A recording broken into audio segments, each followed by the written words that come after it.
Good evening.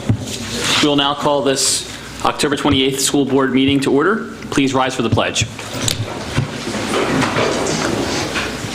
I pledge allegiance to the flag of the United States of America and to the republic for which it stands, one nation, under God, indivisible, with liberty and justice for all. By way of announcements, as always, the public is hereby advised of the audio and video recording of this meeting for the purposes of rebroadcasting. Executive session report.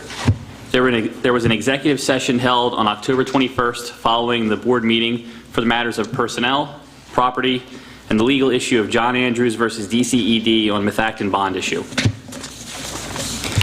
By way of attendance, all board members are present except for Mr. Phillips, who is homesick. And we'll move on to recognition of guests and scheduled speakers. Dr. Zerbe. Thank you, Mr. President. It gives me great pleasure this evening to introduce Ms. Luz Page, principal of Arcola Intermediate School, and she will be introducing the M Awards this evening for 7th grade students. Ms. Page.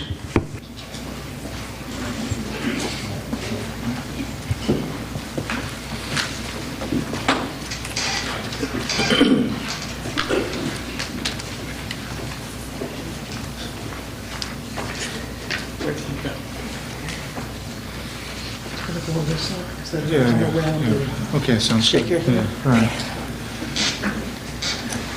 It gives me a great honor to be here. These are my current 8th grade students who, during their 7th grade year, high-performing academic achievement. So as I call your name, please come forward to receive your M Award. Emma Eglinton,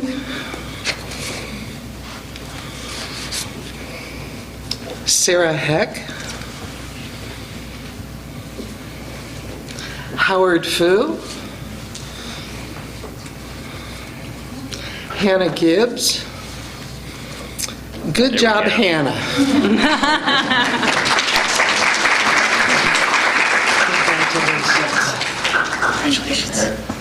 Congratulations. Saket Kokale.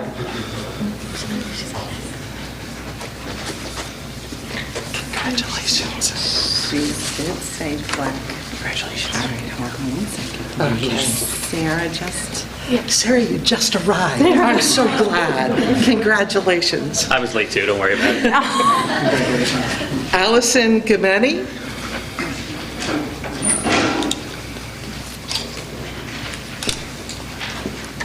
Congratulations, Allison. Madison Haas.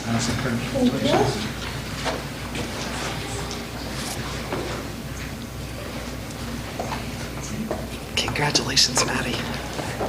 Julia Jablonski.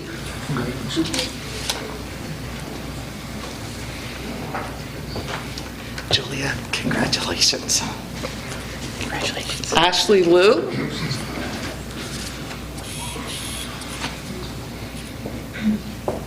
Congratulations, Ashley. Congratulations. Christina O'Brien. Kendall Ozorowski. Congratulations, Kendall. Congratulations. Thank you. Ishan Patel.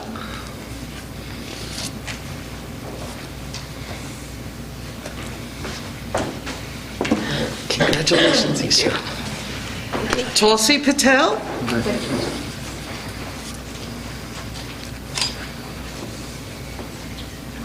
Congratulations, Tulsi. Jason Q.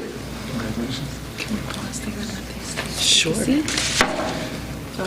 Okay, parents, a photo op before we continue on.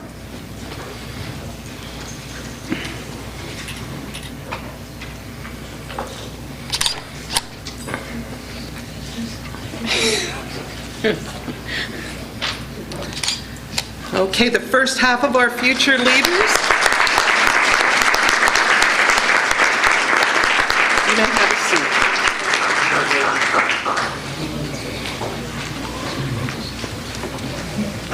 Logan Rambo,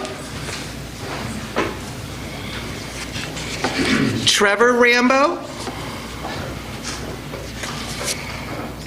Anna Ryu,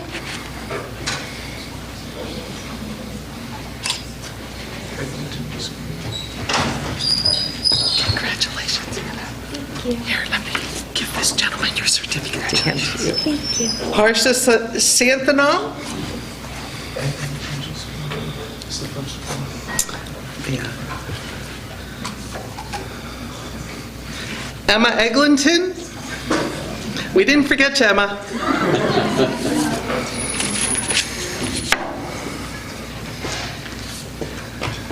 Congratulations. Thank you. Connor Smith? Riley Smith?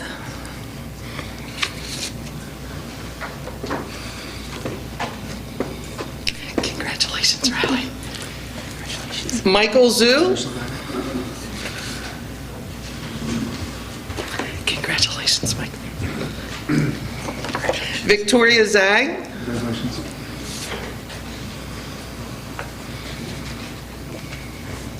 Congratulations, Victoria. And Adam Zhang. Parents, a photo op for our next round of future student leaders.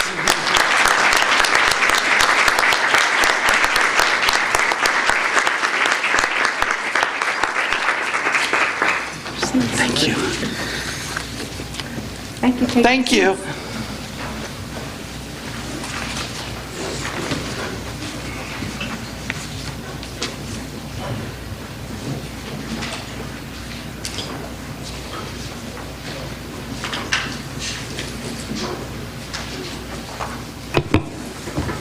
Next on the agenda, item 5.2, PFM bond restructuring. Mr. Glenn Williard. Well, good evening, everybody. You may remember. Before you Yes. start, Glenn, if parents want to exit at this moment, they can choose to do that. Or you're welcome to stay, however you feel fit to do. It's really interesting stuff. Next time, we're going to lock the door.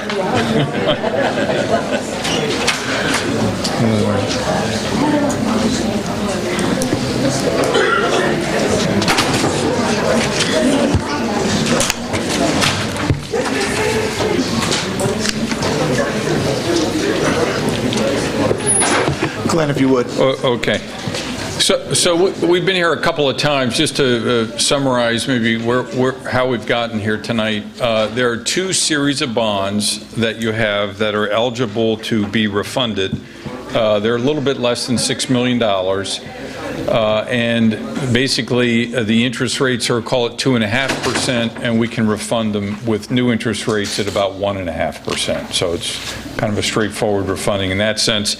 The charts show that it saves about $200,000. I think if you were doing it today, it would be around $250,000. So, that's labeled, on page 3, that's labeled as option 1, and that's the same as last week. And then last week when we were here, we also had option number 2 in the red, which produces about $1 million annually of, I'll call it, cash flow relief.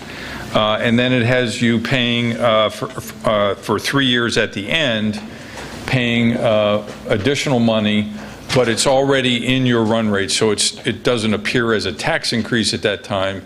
Revenue is not available for something else. It's sort of redirected to this bondage. And that's pretty much where we were last week. I think up in the top part of option number 2, we added the present values around $1 million cost to get $1.9 million of cash flow relief. And then the two new options for this evening are to the right of that, option C. And you see down in column number 11, really what we did was just design that so that there would be $750,000 a year of cash flow relief. And then the option to the right of that shows $500,000 of cash flow relief. The present values up above, it's a little more economical just doing the option D because of negative ARB and some rules with the state reimbursement. So dollar for dollar, that one is a little more effective, but it only gives you a $500,000 a year relief, not the $1 million. So those are the 4 options. Let's see. So the other thing was the question was if you did option A today.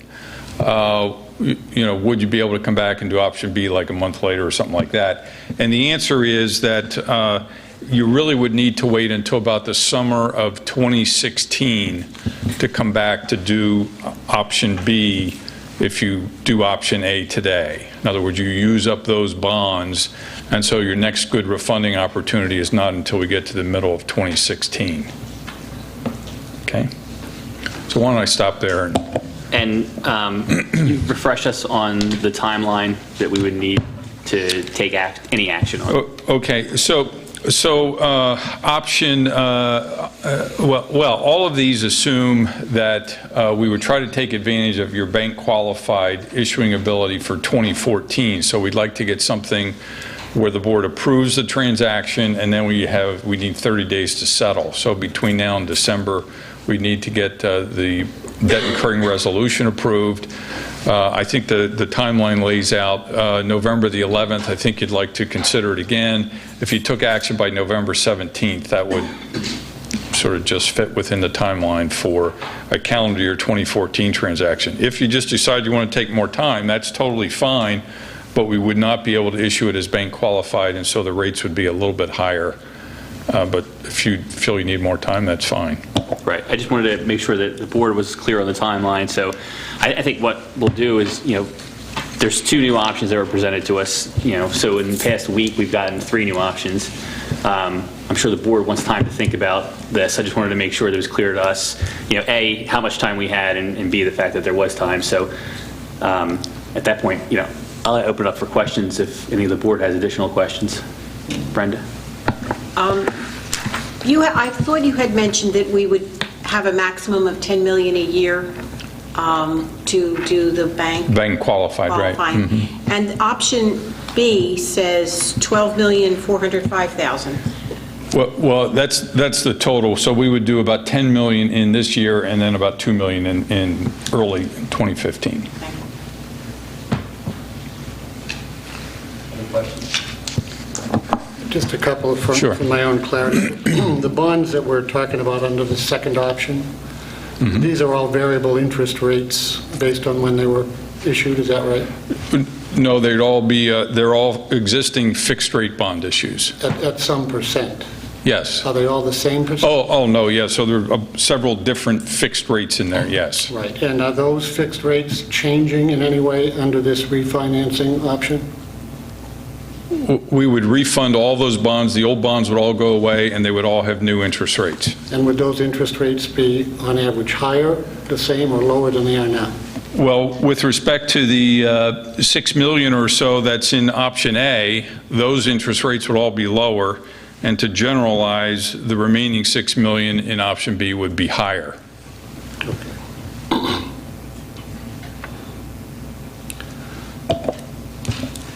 Other questions? I'd like to comment, if I could, on this. I don't know if we're going to consider a vote on this tonight or not, and I assume we're not. But my reaction to this is that we are leveraging bond money to pay for operational funds in the short term. And that aspect of this concerns me. I don't think I'd be necessarily in favor of doing that.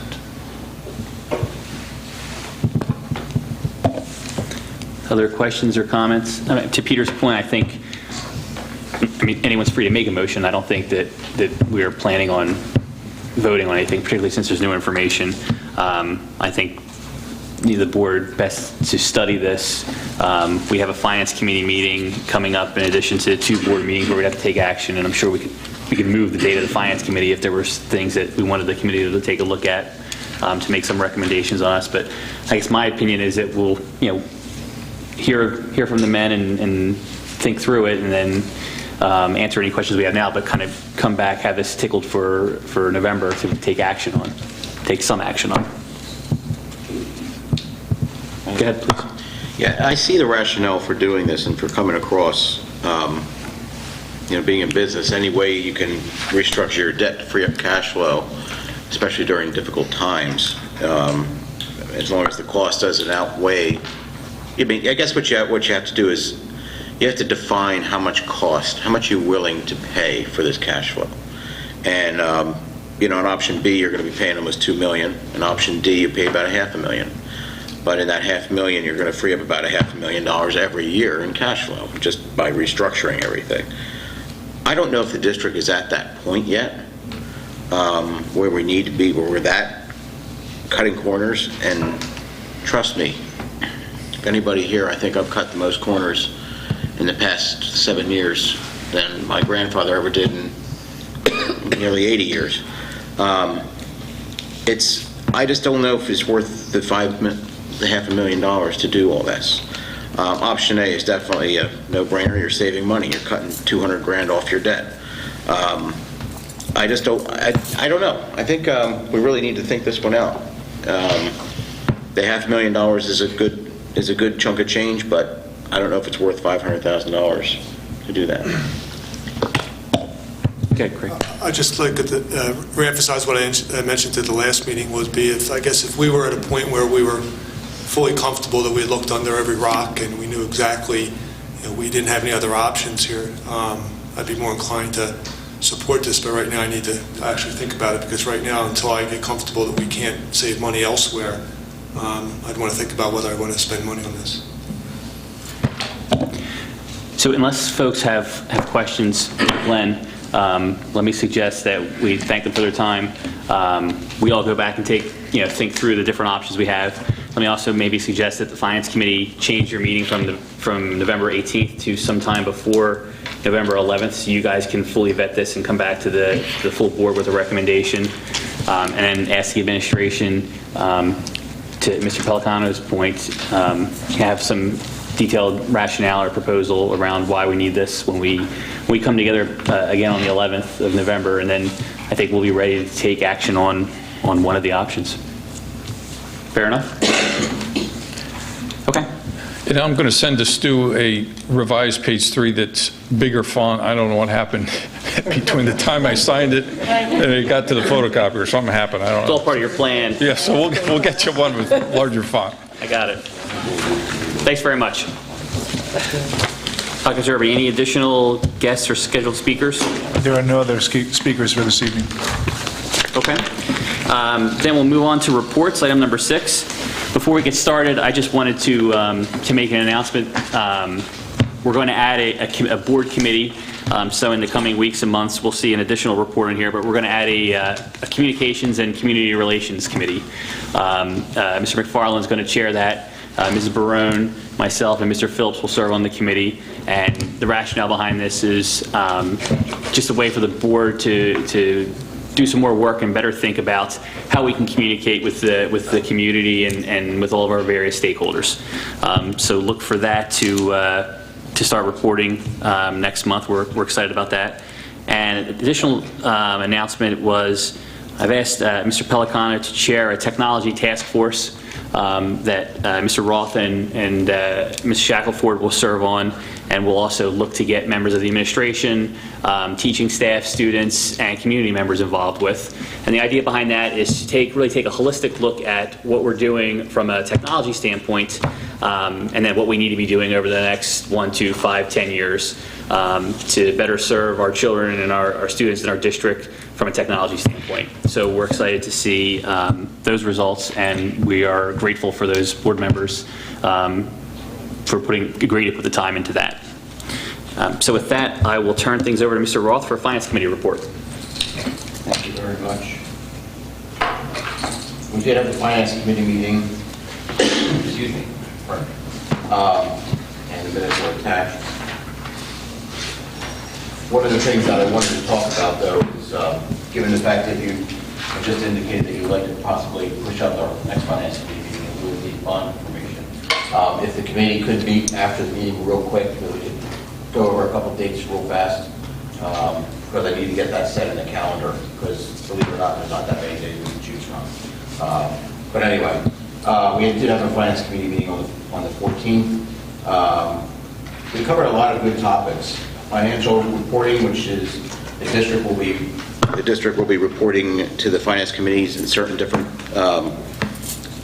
reports, basically And the committee gave a lot of good feedback to the administration as to what kind of reporting we'd like to see on a monthly basis. We did get our budget update from Mr. Whiteleather. We also just talked about the bus revenue and budget surplus. And we're going to hold off on recommending an allocation on that, and just kind of keep those two items put away until May of 2015. And then we'll ask the administration for recommendations on how they think we should allocate those funds. And the committee did approve waiting till May of 2015 for that. Other than that, we just had a lot of talk about the committee itself and the structure, and we're going to go over our committee profile as well. So that's it for now. Thank you. Item 6.2, Policy Committee, Ms. Tackett. I was not here for the policy committee. Mrs. Woodring, do you have a report there? You're off in the old country. Yes, we met on the 7th of October, and we developed a bunch of policies that you'll see on tonight's agenda later on for a first and second read. Some had very insignificant minor word changes. Others we grappled a little bit with what words the committee felt comfortable with, but I think we'll probably go over those as we get down on the agenda. Our next meeting is scheduled for the 18th of November. That's it. Thank you. Item 6.3, Property Committee. Mr. Phillips isn't here. Okay. Herb or Marie? Okay. Basically, we had a couple different items on the agenda that we talked about. We reviewed our committee profile. We covered the item on our capital projects regarding the secure entrances for Arrowhead, Eagleville, and Worcester. Trying to get some ideas on drawings on how to go about securing those entrances. It will be a costly venture to do that. So now we're just trying to figure out the best way to do that, the most cost-effective way. Performance contract update was provided on the 20th, and the responses were due on the 24th. So we're going to sit down and go over those now. We talked about snow removal, whether we should consider subcontracting that out on a partial basis or the whole basis. And Mark Fretz, we asked Mark Fretz to put together some information that would allow us to determine if our internal costs are consistent with the contracting of snow removal. I was pleasantly surprised to see how actually I thought it was going to be a ton of money when it was a lot of money, but I mean still it was not as much as I thought it was. So to find a contractor to do the whole district I think might be a challenging task compared to what we're paying now, but the committee's going to look at that, and then if necessary maybe move it to the finance committee for looking at the money side of it. You talked about improvement plans on the fields regarding the high school baseball and soccer fields, replacement maintenance plans on how we could better manage those in the future. And other than that, that's basically about it, the major things that we talked about. Okay. Maria, did you have anything else you wanted to add to it? No. Okay. Great, thank you both. Item 6.4, Intermediate Unit. Mr. Phillips is not here, so we'll move on to North Monco Technical Career Center. Mrs. Woodring. Thank you. Aside from our regular business on October 20th, I would share with you that Methacton enrollment now at the Career Center is at 142, which represents 13% of their total enrollment, which has been fairly steady over the last 3 years. The total enrollment over there is 1,025, which is down a bit from last year. There were 4 programs that I reported last month were on probation due to low enrollment.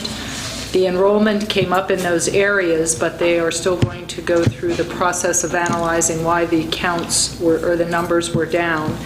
Souderton came in with a little bit of a different approach. They're not going to be sending their 9th graders to the Career Center next year. They feel as though they can better meet the academic needs of their students at Souderton. So that will take about 32, 34 kids out of the tech center. Methacton held the high school held their October Home and School meeting at the Career Center, filled about 5 tables. Perk Valley was also there, I understand.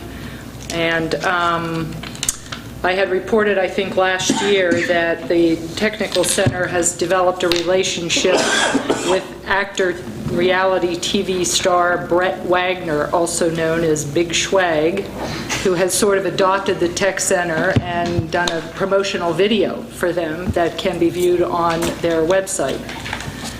And that's my report. Thank you very much. I'm not going to make any jokes about Big Schwag. Moving on to Community Liaison, Mrs. Barone and Mr. Roth. For Lower Providence, nothing to report except that I did notice that there are some new businesses and some new developments coming into the township, so hopefully that will have a positive effect on our enrollment. And taxes. With Worcester, I really don't have too much to report, other than I guess we're waiting for the D-Day event of the conditional use hearing, which I believe is December 17th. That's correct. Findings of fact, has that been done, or are we working on that? Those are due by the 14th of November. 14th of November, yes. Okay. So that's proceeding along, and other than that, I don't have anything else to report. Thank you. Item 6.7, Curriculum Liaison, Ms. Sackett. Yes, in the curriculum area, there's been a lot of work on in-service. We have an in-service scheduled for next week, November 4th, and there will be a focus on the Pennsylvania Core. The PVOS reports will be released later this week to individual teachers so they can see how their classes performed in 2013 and 14. And administrators received training on reading and using these reports last week, and the teachers will attend IU trainings later in November and in December. And the MCIU has held meetings on science and math, and we are attending them to bring back information for the rest of the coordinators. Thank you. Thank you. Educational Foundation Liaison, Mrs. Barone. Okay, I attended the October 7th meeting, and a couple things to report. The foundation, in order to not compete with our school district's capital campaign, they are not going to be soliciting any funds for the next 4 to 6 months. However, they will continue to work to create partnerships with area businesses by asking them to fund projects in the areas of math, science, and technology. They're also looking to fill 2 board positions. They have applications in hand, just waiting for those to be returned, and will be making recommendations at their next meeting. They also were asked and agreed to help contribute to the kickoff, our campaign kickoff, by donating the cost of the wine for the event. So that was very helpful. And there's a couple events I just want to announce to put on your calendar or just keep in mind. The Methacton High School golf outing, the foundation golf outing, was October 24th. The Warrior Run 5K is November 2nd. The Holiday House Tour is December 7th, and I think they have all their houses lined up, so they're ready to go. And just remember, the Art Corks and Forks, April 13th. It's already on the calendar, so. Sorry, Angela, if you were going to say that. Appreciate the heads up on 2015 dates. Right. That's helpful. Thank you very much. Home and School Liaison, Mrs. Hackett, Mrs. Woodring. I'll share with you my October activities that included the Home and School meeting at Skyview. I attended a meeting of the Coordinating Council, which has established their sort of rollout meeting for the 13th of November. That will be at Worcester, and that will be with the invitation to the full administration. I attended the Eagleville Ice Cream Social a few weeks ago, and it only took me 3 days to get my hearing back. And I would like to also share that as we sat around and chatted a bit at the Coordinating Council meeting, I asked each of the home and school representatives what their budgets were this year. So I'm pretty happy to report to you all that our students and our children are receiving enhanced activities to the tune of about $150,000 thanks to home and school efforts. So not to be certainly underestimated. Thank you for all you do, home and school. That's it. That's fantastic. Brenda, anything, or No, wasn't there. the old country? Moving on, legislative. I have two items to share. One is that the Montgomery County School Directors Legislative Committee meeting is actually scheduled for tomorrow evening. So at our November meeting, I'll have some more information to report on that, which should be interesting, as that will be our first meeting post-election. So we'll see how things go from there. And then also wanted to share some work that we've done with two other school districts. Dr. Zerby and I met with the board presidents and superintendents from PV and Springford. The thought was that we would get together with the two neighboring districts to see if there were some ways that we could work together. And obviously, property relief and PSERS and tax burdens are top of mind for all districts. So we ended up having, in the last couple of weeks, 2 meetings with the two other districts where we discussed a joint position to go around to our shared representatives, state senate, state representatives, just to discuss the concerns that we have. And actually last week, the school board president from Springford and the vice president from PV and I met with Representative Vereb, and he was great. We shared our concerns about hold harmless, shared some work that Stuart and the other business managers had did, showing what hold harmless means to us, what we lose because of hold harmless, in that other districts are gaining throughout the Commonwealth. Just some of the statistics that we were able to easily share about the impact on what's happening at the state level, how that affects us. Representative Vereb was great. He opened mind, listened to us, talked through some of his perception based on what he's seeing traveling the state, particularly with his work on the funding committee, and suggested that this might be a good thing for the districts and he to get together on a regular basis and talk through, how he and the other representatives can help us, but also how we can help him. And are there ways that we can mobilize our stakeholders in trying to help them with some of the reform that they're trying to do? So more to come, but really good initial meeting, and I think good opportunity to work with some neighboring districts on something that's important to all of us. Any questions on that? Happy to answer. Okay. And I will share, I'll get out the data that Stuart and the other business managers put together so the whole board can see the impacts that these hold harmless and other items are having on all 3 of our budgets. Pretty similar, as you would expect. Okay, moving on, technology liaison, Mr. Roth. Thank you. The technology department has recently completed the security camera system update project. The update included migrating to the latest versions of video recording software, adding and relocating cameras around the campuses, and an annual maintenance of all pre-existing cameras. Currently, we have security cameras set up in the high school, Arcola, and Skyview. Also, the district technology department has signed up for a program.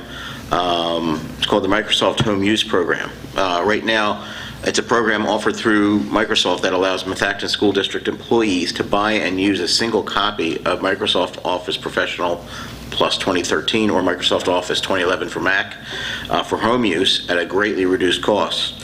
That cost being $9.95, which is really good.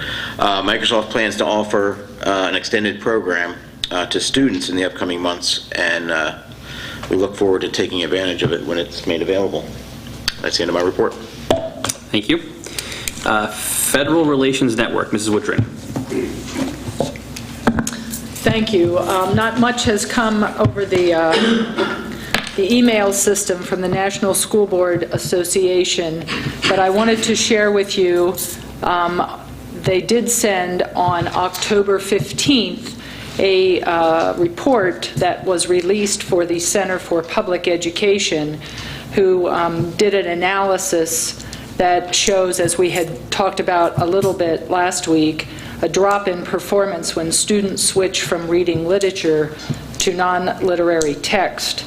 The report was released on the 14th of October, and it was called Beyond Fiction. And the theme there was that in reading for information, you are developing a life skill. Everybody has to extract certain information off of financial statements or bills that they may receive in the mail, and get information that may be useful to them out of newspaper text, etc.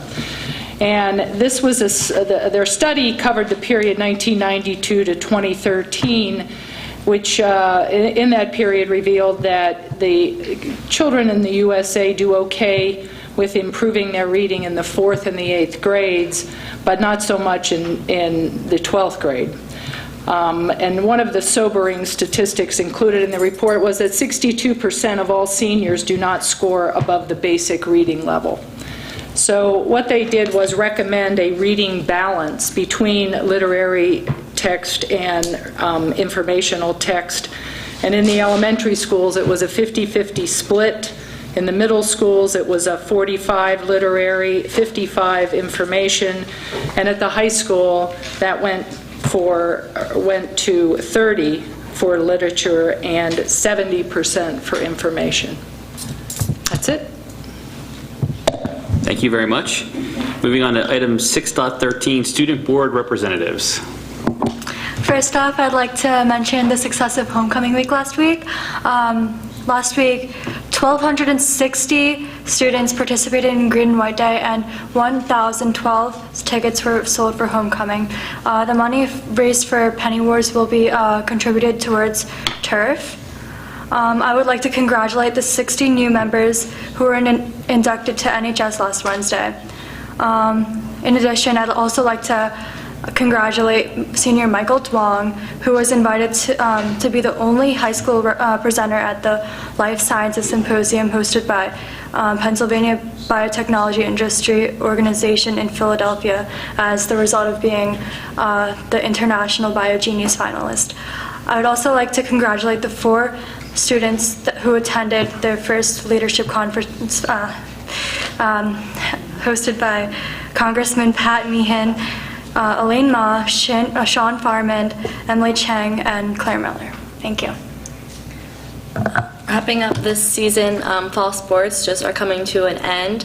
A lot of the teams made it to districts this season, such as field hockey, soccer, volleyball, tennis, and golf. It's been a great season for all the sports teams, especially girls tennis and the golf team. They both won the Pac-10 championships this year. As she was saying, in homecoming had a great participation. The seniors won the Spirit Stick by a landslide, and the pep rally went really well. Following that was the Powder Puff football game. The seniors won in a close game into overtime, and the football team went against Pottstown for the homecoming game. They won, which led to the dance later. And then some upcoming events going on to keep in mind are the play and the celebration of the arts at Arcola. The Methacton High School will be putting on a Christmas Carol starting November 6th to November 8th, and tickets will be $18 for adults and $15 for students. And then to support the arts of Arcola, there will be the gathering in the auditorium on November 14th at 7:30. This concludes our report. Thank you very much, both of you. Moving on, communications, Lynch. Christian? Yes. Could Please. I butt in here a minute? Peter and I attended the leadership conference last week and would like to share, I guess, some of what we brought back to everybody. Hello. May I say something? And now my friend Peter. I'll just take a moment, but it's worth mentioning. This is the PSBA, or the Pennsylvania School Board Association annual conference, which obviously was my first time attending. And just in scope, it was very impressive in the sense that there were a couple of very broad-based morning sessions, but then beginning at 11 o'clock 15 separate seminars were held. At 1 o'clock, a slightly wider number of 3, or smaller number of 3, and then at 3 o'clock, 9 additional ones. This is all on Wednesday. So there was a very wide variety of topics from which to choose that might, suit various interests.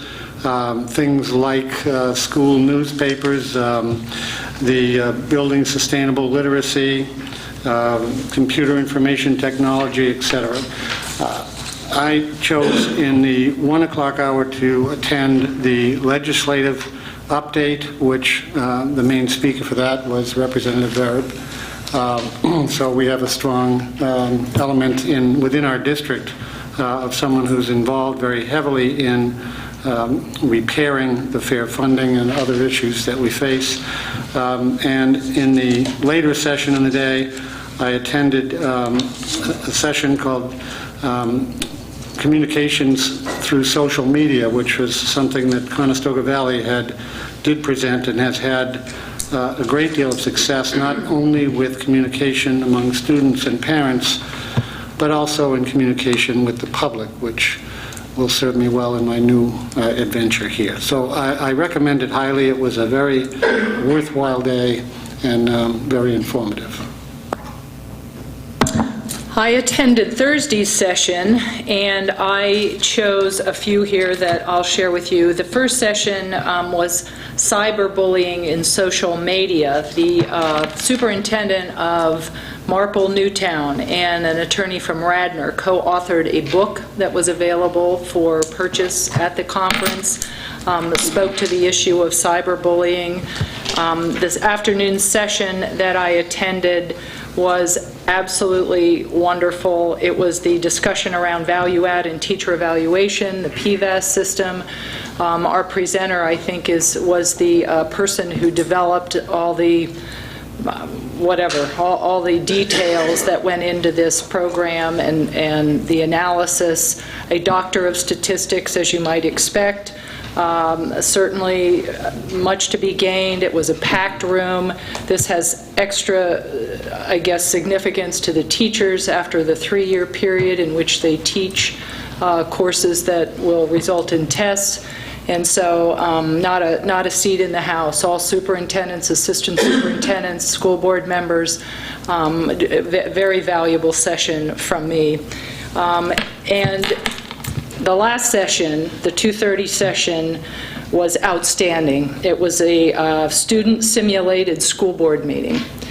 And there were students that participated as part of the school board up front. There were 4 or 5 situations or proposals that student delegates presented to the school board for consideration. Some hot-button items. And the students in the audience then, during the public comment section, just took it wherever they wanted to take it. And so it was very, I think it was very interesting to watch the students sort of intellectually spar with each other. One of the proposals that the student delegates presented for school board consideration was, in the interest of their safety, they wanted select school teachers in various schools in the district to be certified to carry firearms.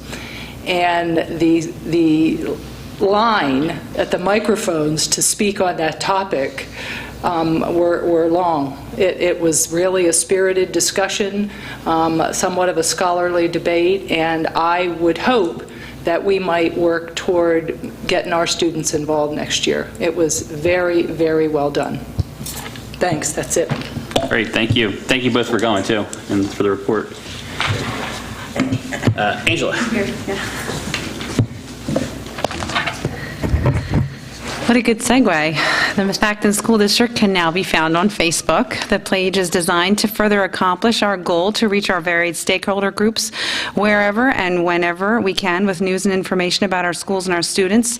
So if you so indulge in Facebook, look us up and like us. The efforts of the Communications Office have been focused on the planning and execution of several special events over the last few weeks and on the coming weeks. The capital campaign, as was mentioned earlier, has begun its work, and I've been working closely with with the consultant and the advisory committee to prepare materials and to plan for the kickoff of that campaign. We're also planning to welcome Congressman Jim Gerlach to Methacton High School for a legislative panel discussion that will also feature Mr. Nascimento and Mrs. Woodring. Our seniors will be in the audience as Dr. Zerbe facilitates a discussion based on their own questions that they themselves formulated. I hate to say it, but we're already planning for the upcoming snow season. My assistant, Kathy Kiefer, and I are ensuring that School Messenger is ready to go. We're preparing communications also for our private and parochial schools so that students who receive transportation services through Methacton can also be aware of the ways that they too can be advised of school closings and delays. Thank you. Thank you. Superintendent's report, Dr. Zerbe. I have 3 items for the public and the board. Senior Michael Duong, you might remember him. He was honored a few months ago for a perfect SAT score. He was invited recently as the only high school presenter at the Life Sciences Future Symposium hosted by the Pennsylvania Biotechnical Industry Organization in Philadelphia. The symposium focused on the cooperation between government, academic, and industry research to fuel innovation and future medical cures. We appreciate Michael's representation of Methacton at that event. Secondly, I was recently informed by Robert Helm, physics teacher, science research coordinator for Methacton High School, that senior Kevin Baju was selected as Nano Day winner at the University of Pennsylvania.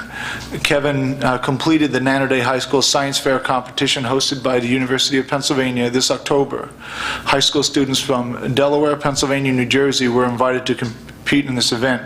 Kevin presented his project, The Hype in Hypoxia. Effect of hypoxia on tumor progression. Kevin's research focused on techniques to slow tumor growth. This 12th grade student won first place overall. Congratulations, Kevin. How many people know what hypoxia is?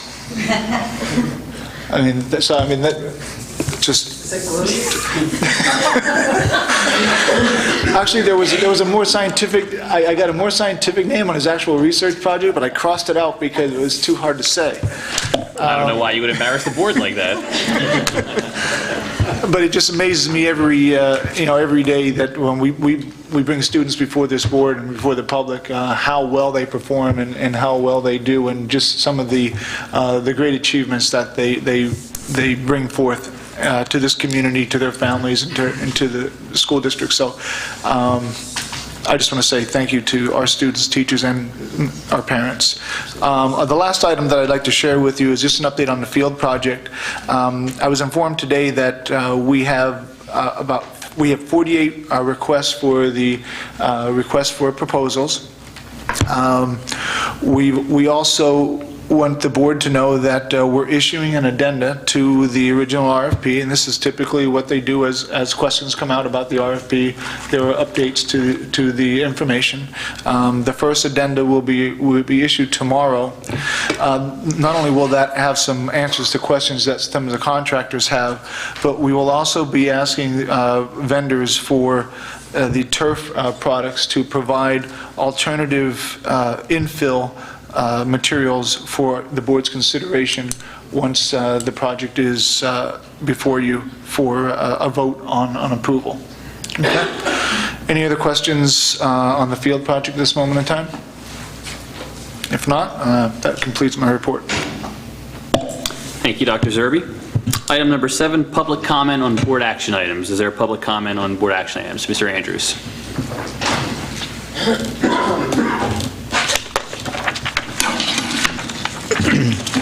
John Andrews, Lower Providence. I have 2 items.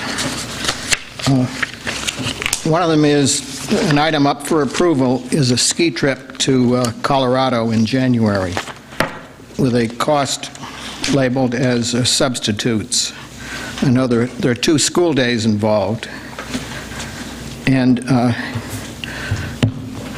I think of a ski trip to Colorado for public school students in Pennsylvania as being a social activity. We don't when our students are not in skiing competitions. I don't think it relates to any of the coursework, and I think that there are 2 policies governing trips. One of them is 121, field trips. Another one is 122, extracurricular activities. And I think a ski trip to Colorado is not integral to approved planned instruction as required in Policy 121. And there's no contest or competition involved for an activity that takes up school days. So I think that, let's say there's one substitute for 2 days, that's $200, but that $200, there's no basis for that being approved as a proper expense item. I'd much rather see the ski club go on several weekend trips to places like Vermont or New York or even Pennsylvania. So I didn't like the idea of the trip to Utah last year. I did hear some reports that because of the altitude, there were some health issues. You've also got altitude in a place called Colorado. Even in July, they have snow on the mountains. Another item, the second item, is that regarding executive session announcements, last week, Mr. Nascimento said, discussion of legal action between John Andrews and MSD and DCED. This evening... John, this is actually, that's not a voting item. Well, I think it's proper for me to bring it up at some time during the meeting, and I'd like to just finish up right now. No, courtesy of the floor, you can bring it up. Yes. No, courtesy of the floor, you can bring it up. This is only for voting items. Public comment on board action items. Well, I could have brought it up immediately at the executive session announcement as an objection. John, you can bring this up during courtesy of the floor. This item on the agenda is public comment on board action items. It's very simple. I'm not saying you can't bring it up. I'm just saying you can't bring it up right now. Thank you. Thank you. Additional public comment on board action items. Okay. Moving on to the item 8, board meeting minutes. I'll ask for a motion to approve the board meeting minutes from the work session held on September 16th, 2014, and the regular board meeting held on September 23rd, 2014. Is there a motion? Mr. Roth, is there a second?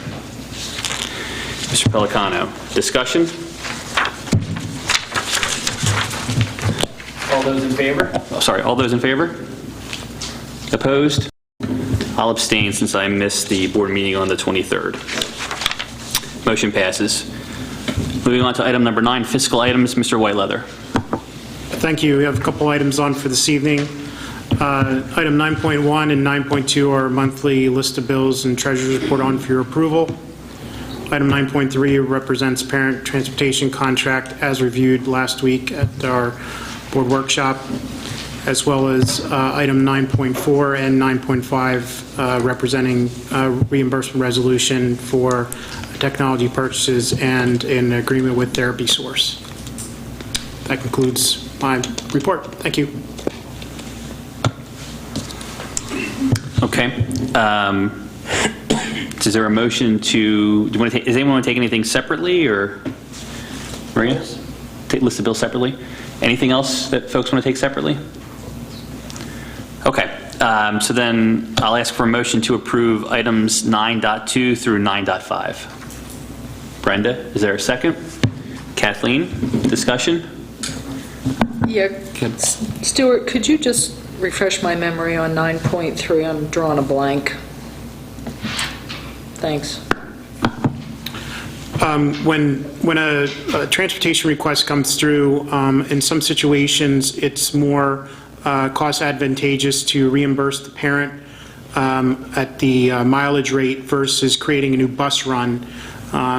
Due to the cost of operating a vehicle, which includes salary and related costs associated with personnel as well as vehicle, it oftentimes, again, given the individual circumstances of a transportation request, generally is along the lines of special education. It's much more cost advantageous for us to work with the parent and come to an agreement to reimburse them for mileage versus us adding another vehicle and driver and all those costs associated. That's what this 9.3 represents, is an agreement with the parent to provide that service. Any other questions? Items 9.2 through 9.5? Okay. All those in favor of items 2 through items 9.2 through 9.5? Opposed? 8-0, passes. All right, item 9.1, list of bills. Is there any that you want to, Marie, do you have an issue on any, or you want to take separately, or? I have questions for Stuart on some of the things that are on the bills. Okay, go ahead. Can I ask? On page number 1, Stuart, they talked about the Dell monitors for $37,000. And I'm confused. I thought we were leasing. Is that part of it, or is that something different? What we do with our technology purchases throughout the year is we accumulate the purchases out of the district's pocket throughout the year, and then we establish a lease to reimburse the district for those costs, which gets to item 9.4, which you approved, is that reimbursement resolution. Right, so that's part of what... Correct. That's the way we process that. All right.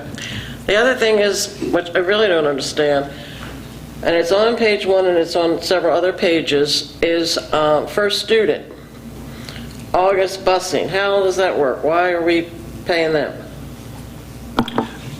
We have sports-related trips, other extracurricular activities that wouldn't necessarily coincide with the beginning of the school year. Those activities start up in August, typically, and those bills that represent not only your normal transportation, which is your daily AM, PM runs, there's also sports trips, extracurricular trips, etc. Those are billed separately from the main bill. So what you have there is a representation of those trips, extracurricular or athletics that would have occurred before the school year started. Okay. Hang on. That one I know. Direct Energy is electric, right? Correct. And there's another one here, athletic PROG, projection, I guess, mailing for $6,000. Do we know what that is? It's on page 5. It says to Red Maverick Media, athletic something mailing. I believe that was the cost related to the brochure developed for the lights, the conditional use hearing for the lights for the fields. Okay, that's what that is. Then there's another thing on here for $74,727. It says Keystone Realty Advisors for reassessment appraisal. We, through our attorney, we also utilize the services of Keystone. They provide assistance anytime we initiate an appeal, the district initiates appeal, what we believe to be an underassessed property. Keystone provides expert help relative to properly valuing a property, relative to their service. Anytime a property ultimately results in an increased assessment, they derive a fee from that. Their fee is generated based upon whatever the increased dollar amount generated from the increased assessment. They get 25% of that for a period of 3 years. The bill that you see that was paid represents 2 properties that resulted in an increased assessment. Okay. All right. That's good. Thank you. Hang on. I have a question too. The uniform rental from G&K Services, we pay to rent the uniforms from them, and then we pay them to clean them. That's a separate cost. It's not part of the contract to do that? I mean, I would think it would be part of the contract. I would need to look into that exact situation before I would be able to comment with any authority on that particular question. So I would need to get back to you on that. All right. Then I have another one. I'm sorry. has $88,000 for threat prevention software. What is that? That seems to be a common question that's been asked tonight. That represents the district's software relative to the district's firewall. What that represents is a 3-year license agreement with the software company for firewall prevention. Obviously, safety and security with your internet in your for the district. It also represents the installation and configuration of that software, but it is a 3-year agreement purchased through CoStars, which is state purchasing. Okay. Now, the other thing you did say with first student, because there's a cost here for $542,000, and it just says busing September 2014. So what is that? That represents the normal AM, PM runs, midday runs associated with transportation for the month of September. But we're paying them? Yes. We pay for student for the bus runs. Okay. I'm not quite sure I understand that. We'll have to talk about it. I don't understand that. You maybe could explain that later. Our agreement with First Student represents a fee that we would pay for each run that they provide for the district. So each vehicle that operates, whether it's picking up kids from their home and taking them to school or from school to home, represents a daily cost. Okay. That daily cost is charged then based on the number of vehicles on a daily basis. So over the course of the month, the charges accumulate relative to all the vehicles that they operate for those pickups and drop-offs. Okay. And that bill, that $540,000 represents that bill for the month. Okay. All right. Thank you. I could go on, but I'll stop. Brenda, did you have a question? No. Okay. I've got one. Go ahead, Herb. Quick one, Stuart. Ford Motor Company, the car leases, is that for our driver ed cars? Driver eds? Is that the 2 of them? Yes. Got it. Thank you. They're not convertible Mustangs, are they? Matter of fact, no, they're not. They're Ford Escorts, or Ford Focus, I'm sorry. That Escort, I was going to say, you're showing your age there. Any additional questions? Okay, so we have a motion and a... Oh, we don't have a motion. I'm sorry. You're right. All right. Can I have a motion to approve the list of bills as presented? Brenda, second. Herb, any further discussion? So I'm going to be voting for this. My vote will count for all items except meeting reimbursement paid out to me, which is on page 9, $43. Any other comment? All those in favor? Opposed? 8-0, passes. Thank you. Item number 10, personnel items. Mr. Harney. Yes, this evening we'll be asking you to eliminate one position and establish 2 other positions as we spoke about last week. We have 1 resignation professional. We have 1 resignation classified. We have 1 administrative employment. We're asking you to approve the employment of Timothy Murch as our special education supervisor. We have 3 employment classified this evening. We have 3 change of status classified. We have 1 uncompensated leave professional. I want to call to your attention there's a typo. It is March 12, 2015, ending date of that leave, not 14. We have 3 supplemental contracts as listed. We're asking for your approval for the addition of 2 of our community education instructors.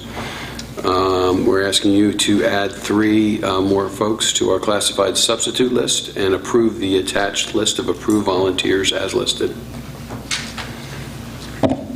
Thank you. Does anyone want to take any of these separately, or can we take them all at once? Brenda? I'd like to talk about 10.2. Okay, well, anything else that folks want to talk about prior to? Okay, so let's pull that one off.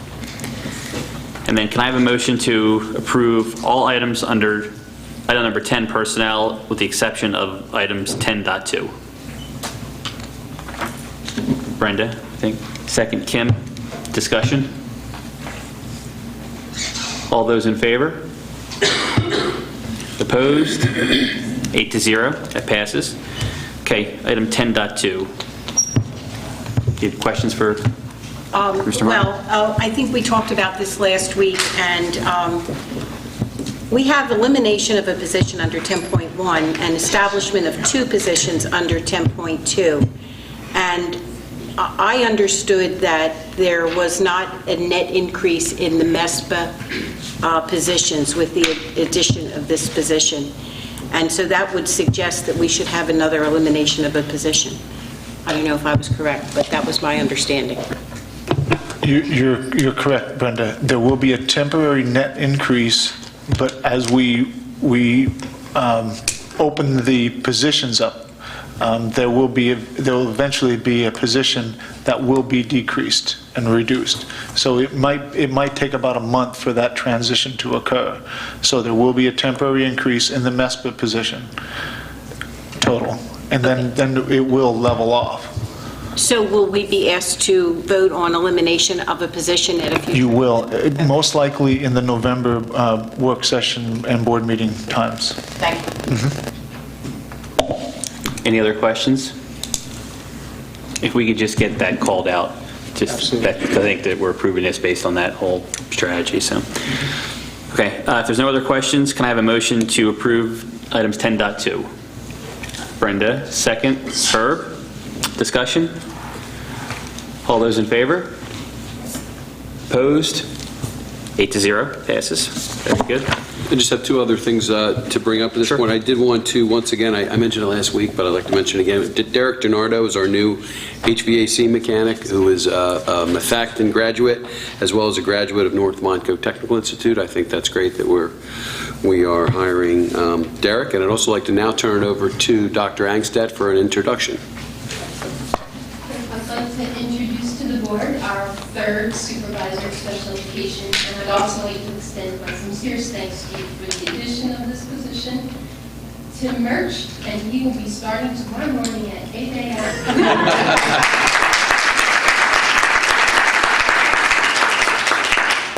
Welcome aboard. We appreciate it. Anything else? That'll be it. Okay, great. Thank you. Moving on to item number 11, curriculum and programs. Mrs. Katona?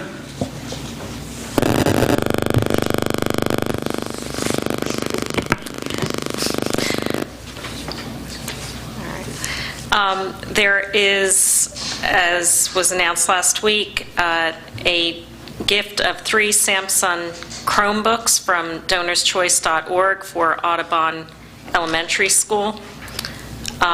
There is a gift of 2 18-foot black curtains from D. Armstrong Installations for Methacton High School's auditorium, and the field trip for the high school ski club to go to Winter Park Resort in Colorado, January 15th through the 19th, and the cost to the district is for substitutes. And just to note that the substitutes would be for 1 day. Okay, day. Exactly. And there are 3 or 4 teachers that would be attending. Thank you. Can I get a motion to approve items 11.1 and 11.2? So, Greg, second? I'm going to look down this end. I'm a little heavy on this side. Is there a second? Peter? Any discussion? Hearing none. Kim? I guess, I am looking at the field trip. Since policy was brought up, I mean, is there an urgency that we approve that now? Could we maybe sort of shift that to the policy committee to look at? My recommendation is that if there's a concern about this particular item, if the policy committee would like to take a look at that policy and determine and reflect against this particular item against the policy for future decision-making processes, that would be appropriate.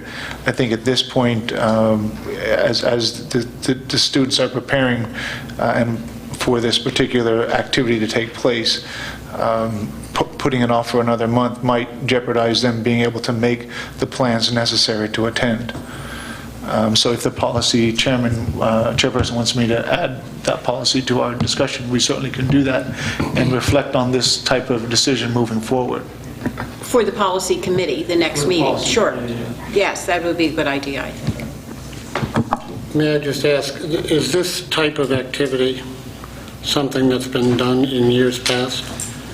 This is a traditional activity that occurs on a regular basis. And the same policy exists now that existed then? It's my understanding, yes.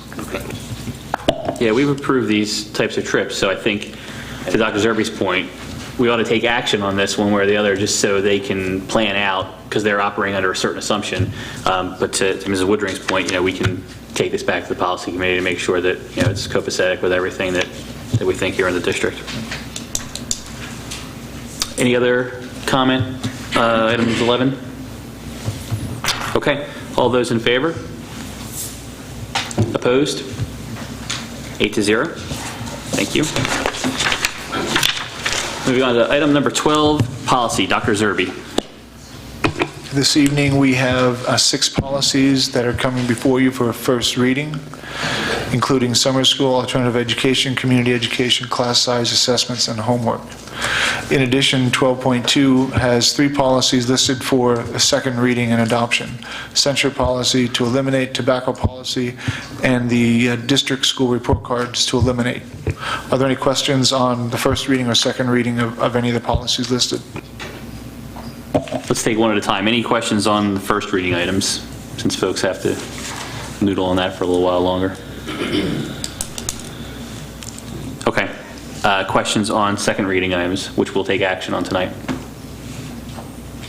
Brenda, anything you want to? Just policy number 222, I think we need to change that to tobacco and related products, just to change the title. We did change the title on the policy, but Policy. not in the agenda, so Okay. we'll make that reflected there. Thank you. Okay. Does anyone want to take any of the second reading items separately?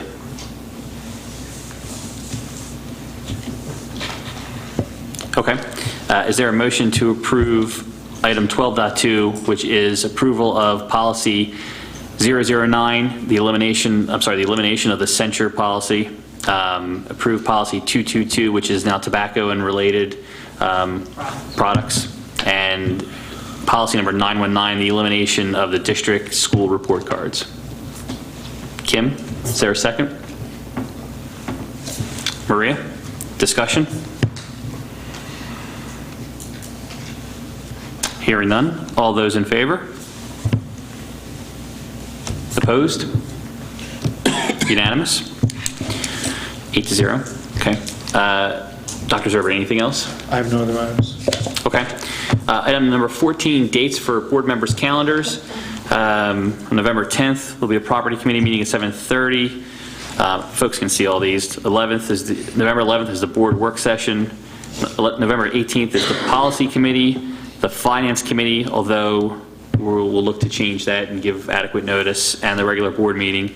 And then December 2nd will be our reorganization meeting / work session and regular meeting combined. Any old business? Kathleen? Yes, I just want to ask one question. It was on our board meeting agenda a couple months back that an administrator, Janine Marzuski, is going to be resigning. Have we had a description of how her job responsibilities are going to be divided? We are currently working on the distribution of those jobs and responsibilities, and once we have a plan in place, we'll present that to the board. Okay, but are we going to get that before she actually resigns, or when will we be able to see how you're going to go about doing that? I think we want to get that to the board as soon as we have it in a format that we believe is appropriate for us to move forward with. Okay, so when do you think that'll be? Timeline on that? We're currently working through that. I know that Mr. Harney's spearheading that particular initiative. Mr. Harney, do you have any idea? Absolutely. I've got an appointment with you next Monday, the 3rd, to present the entire plan. Okay. So we would hope that before her official acceptance of resignation, we will have it before the board for review. So November 11th work session is reasonable to have that in front of us. Well, unless she resigns before that. If she resigns before that, I'd like to see that description before that. She is somewhat at the mercy, as all administrators are, for a period of time. So the earliest she can resign would be the first week in December. So going back from there, a decision will be made when that will be, but you will definitely have that prior to her departure. Great. Other old business? Any new business? Yes. I have a couple things to say today.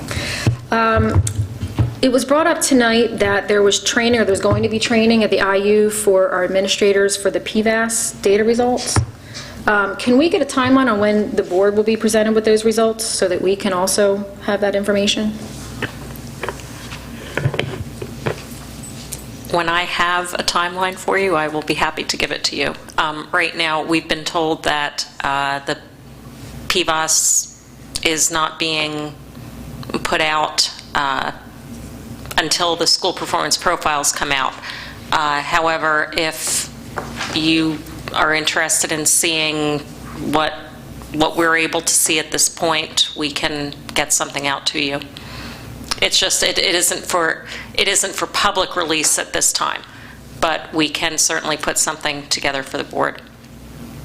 Okay, then I guess I'm confused. What exactly is the administration getting then, that they're also getting training on? The training involves showing administrators what it wasn't necessarily going and sitting and working with all of your data. It was going and learning more about what it all means when you see your data, the types of questions to ask about the data once you see it, and then what the next steps would be.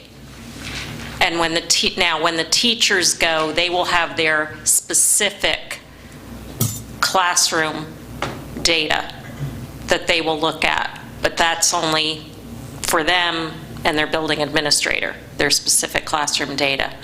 But they will not be attending until later this month and in December. What's the chances that that training is the same presentation that I saw out at the leadership? I'm guessing that yours was different. Because you talked about someone, who was the... Dr. John White, and, it was a PowerPoint. It was, I think, maybe old Pennsylvania student scores, or I can't remember. I mean, he did the sort of the plot chart, and then there was a whole session, or a whole section on what I found very useful was the explanation between achievement and growth.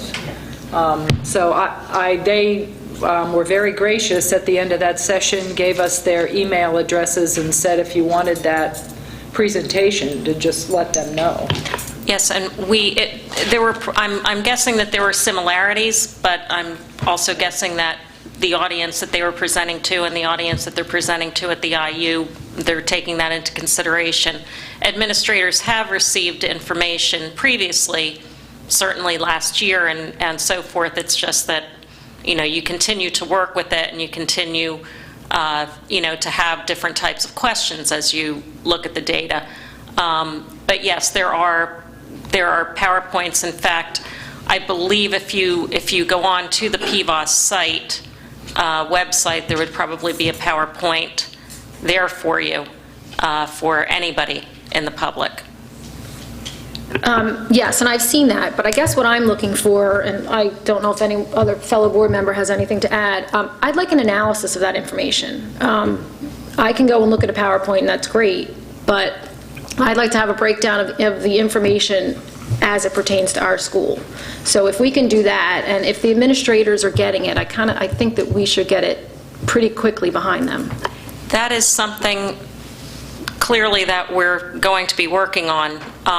Right now, all they really have is bulk information, and as their teachers learn more and they work with their teachers in identifying patterns and so forth, that will be easier to do, to break down the analysis. But that's certainly something that we're going to be working on. Mary, I believe when you presented at the work session last week, you indicated to the board that you were not only going to be sharing PVAS data, but the Keystone result scores as well as the SPP scores hopefully as soon as those are all released in a combined session. So I think that's what our timeline is on that. That's what we intended to do, and I think that's probably makes the most sense. So is that looking like it's going to be 30, 60, 90 days? I'm just curious, an estimate? We have no idea until the data is released. Dr. Zerbe receives emails several times a week, I guess, almost, telling him, that they're getting closer, but they'll let us know as soon as everything is ready to go. It's likely that the state can't hold off much longer. I mean, November would be a good time frame for us to deliver that to you. That's typically when most schools present the SPP scores and their overall data when talking with other superintendents in Montgomery County. November, a few of them actually do it in January, but most of them do it in November. So we're hopeful that the data is released and we come to you in another work session. If not the work session, the main meeting, in order to do those three things: PVAS, Keystone, and SPP.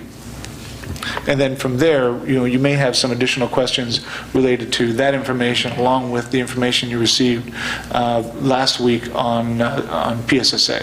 So hopefully at that point, maybe in the January timeframe, we can come back and give you a better analysis of what it is we plan to do with the information in order to improve the scores and where those needed improvements need to occur.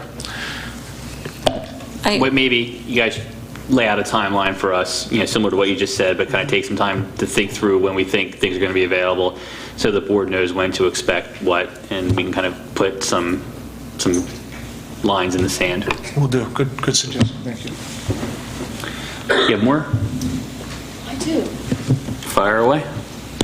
The next suggestion I'd like to make is that now that we have a director of facilities, I was hoping that we can get an overview, potentially just a state of the union from him as to what his observations have been, where we need to go, if our capital plan is in accordance with what he's seen so far.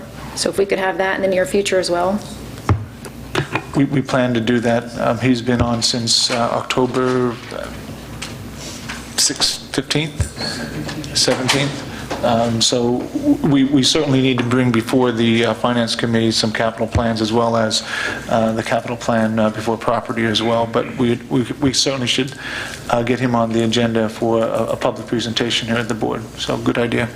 Yeah, I would be particularly interested in his take on the capital plan that you guys previously had laid out. Maybe we'll see some things or have some other perspective that would be helpful. Okay, one last thing. The last thing I would like to propose, and I don't know, as I said, depending on what everyone else thinks of this, now that we're going into the fundraising and things are getting started with the kickoff soon in November, I know this has been brought up before, and I don't know that it's been written down, but I would like to propose that if we do exceed our fundraising goal, I would like to see if we could potentially set up a fund that we can put aside for the replacement of that turf in the future, so that we can have that for maintenance and or replacement as needed. So that's just something I'd like us to think about doing. Thank you. Well, probably finance and policy ought to either separately look at that or jointly look at that and make a recommendation to the board on, where to put any excess funds, at what % over goal and those types of things, and then something that we can take a look at and adopt. Great, thank you. Okay. Anything else? Okay. Additional new business? Anyone else? Okay. Courtesy of the floor, Mr. Andrews.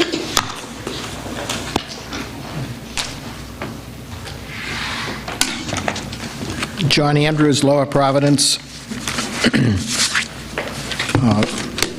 Earlier in the meeting, I started talking about the executive session announcements, and my interest is in being compliant with the Sunshine Act, and also with a settlement between Methacton and 6 members of the public back in 2012 as to, it all relates to proper definition of discussions of legal matters. Now,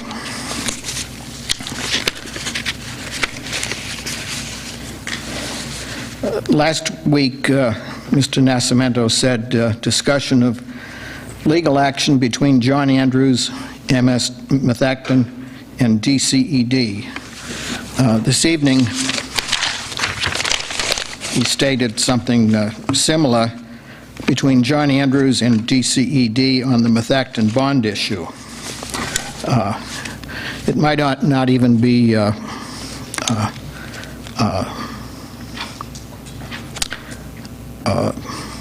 understandable by the public what DCED is.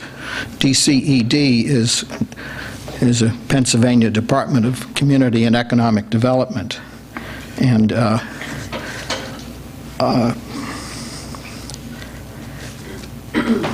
recently I sent to Mr. Nascimento a copy of a brief relative to this legal action. And the brief clearly stated that DCED has withdrawn. And perhaps Mr. Nascimento is misinformed in that regard. The other thing is that according to the Sunshine Act, the court where the legal action is positioned needs to be stated, and in this instance, it is the Commonwealth Court. And also, the docket number needs to be stated. 965 CD 2014. And I think that the Sunshine Act is intended to protect the public and also define the requirements of public officials in describing legal actions. So I think that that clarification may be helpful to the public. Thank you. Thanks, John, and I'll review with the solicitor, and if I misspoke anything, I'll correct it at the next board meeting. Additional courtesy of the floor?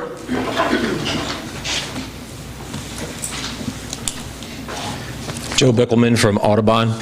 Over the weekend, I still saw the ad in the newspaper for the new position in Mr. Whiteleather's office, account specialist. I would urge the board to take a close look at that. I believe there's enough staff in that office to handle the work that's there. There's Mr. Whiteleather and the hire from last year, the ex-business manager from Daniel Boone. There's 2 accounting clerks, and there's also a person in payroll and a person in accounts payable. You could probably save like $70,000 a year without hurting anybody, without furloughing anybody. You just don't have to hire this position, so you might want to take a look at that. Another item, I think when you have general fund operational budget issues, you take a look at the travel in the school district of administrators, of teachers. I think there should be some sort of system where out-of-state conferences or conferences beyond 250 miles should go through the superintendent's office to be approved, and a list of those things be brought to the board for approval. So that the travel can be looked at and the superintendent can review these things for the benefit of such travel. So that's another item that you should take a look at. I also think that the enrollment report should be a part of the monthly board meeting as an attachment. It might be good for the public to see what the enrollment is and what the building, the student capacity in the buildings. I think that might be a good idea too. Thank you. Thank you. Anyone else for courtesy of the floor? No? Very well. Is there... Go ahead. Can I ask one more question? Go ahead. I apologize, I forgot my question. Mary, can I ask you, the M Award criteria in Arcola, is it the same as in the high school? I do not know that off the top of my head. I'm assuming it's over 93, like it is in the high school? I'm not I don't, you're looking at me. I'm sorry. I am. I don't know what the high school's criteria is, so I wouldn't want to make that comparison until I found that out. Okay. The only reason I ask, and was just an observation that I was curious about, was when we've done the M Awards for the 9th, 10th, and 11th, we've had over 100 and some kids, and we had 20-some today. So I guess I was just trying to figure out what the difference was, whether it be criteria, whether it's just the pool of students that we had. It just seemed very obvious to me that there was a big disconnect there somehow, and I just was wondering. We're smarter. We're just smarter. All right.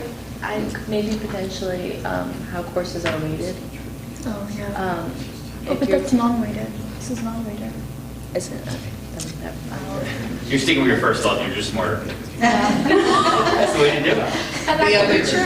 The other thing, Mrs. Barone, is this was Arcola's second presentation. In the past, we've always done all of Arcola in one board meeting. This year, we split it up, so what you saw tonight were last year's 7th graders. In September, we presented last year's 8th graders. So that's a difference in the numbers. So rather than speculate, let's just get you an answer. Yeah, I just was. Yeah. I'll check it and get you an answer. Thank you. Okay, great. Is there a motion to adjourn? Greg, second. Kim, you can put your hand down. All those in favor? We stand adjourned. Thank you very much. See you next month.